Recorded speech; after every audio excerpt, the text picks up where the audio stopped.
Today I thought I would give you a quick review of Woodland Scenics Landmark Structures Buzz's Sawmill.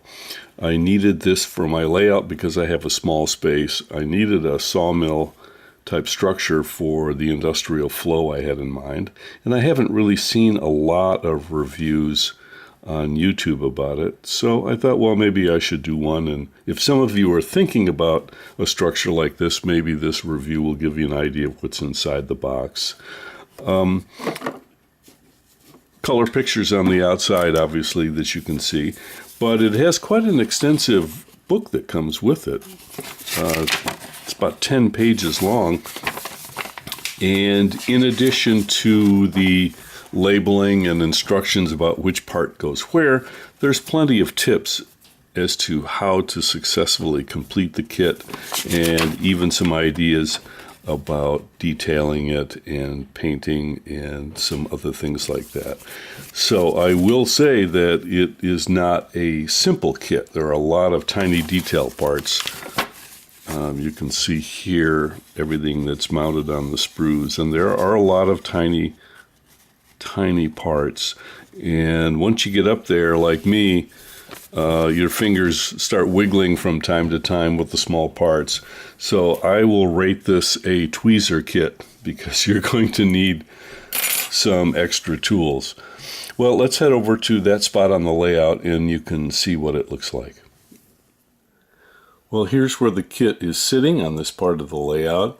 You can see I've put some trees in place that I showed you in the last video. Not done with this as far as a lot of details yet, but it's temporarily sitting in place so you can see how it fits. I'm going to try and pan the camera to the left.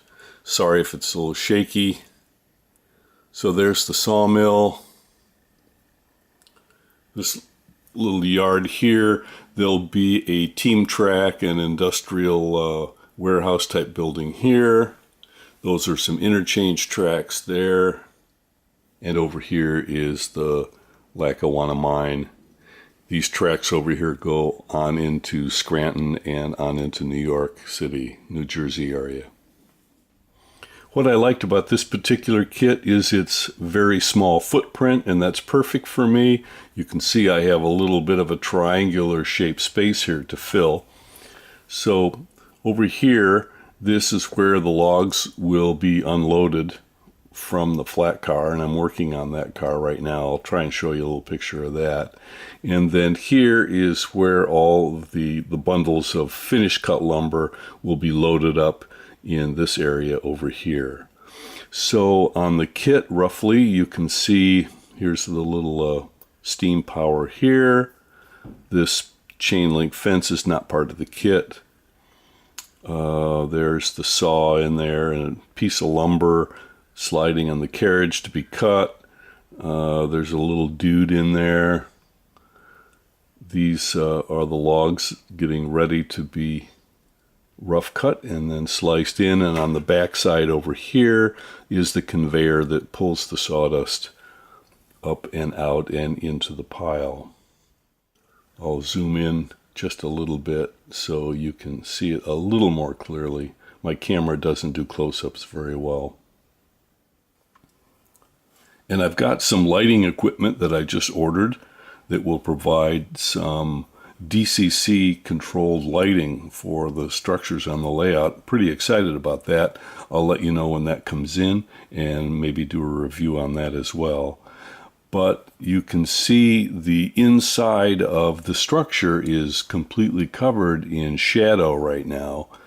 So this really needs illumination other than the overhead lights on the layout. So let me see if I can lift off the roof panels and you can take a look on the inside. Okay, I apologize for the shakiness here. You can see the little figure there and the saw structure. Little cabling in there. And they include a piece of plastic in the kit that you can use to make the big fan belts to connect the equipment.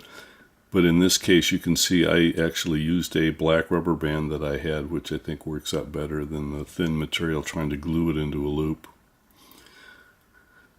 There are these little panels that have tools and extra saw blades. There's a little potbelly stove in the little cabin portion in the back.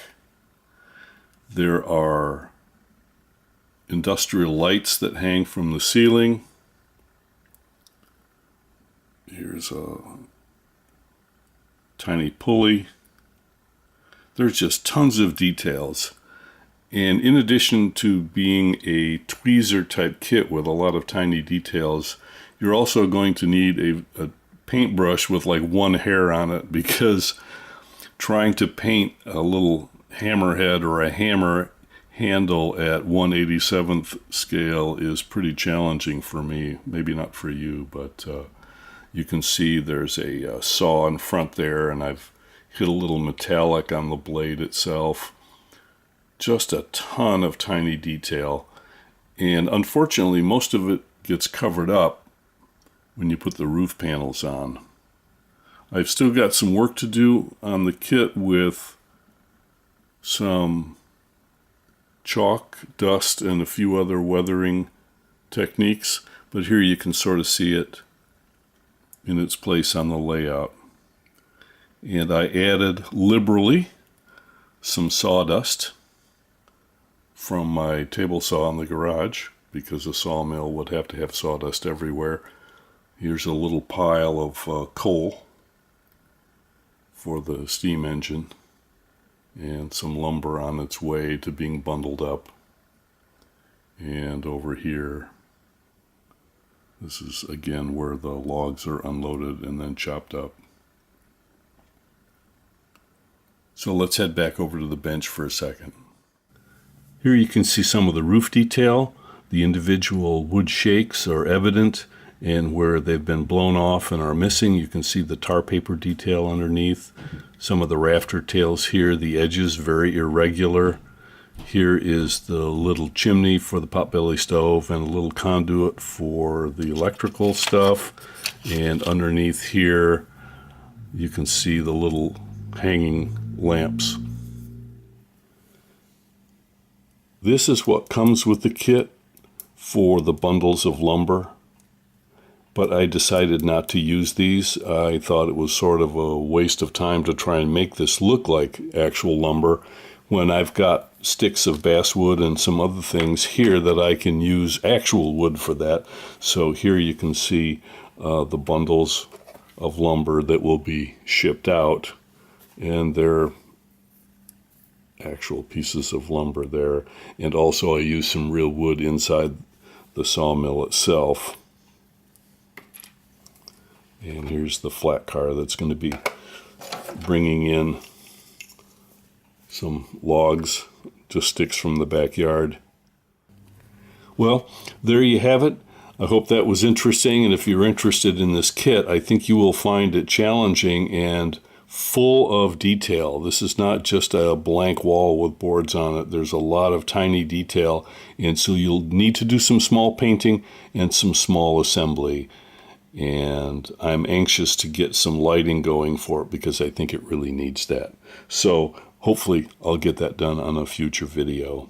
Hey, thanks so much for watching. See you guys later.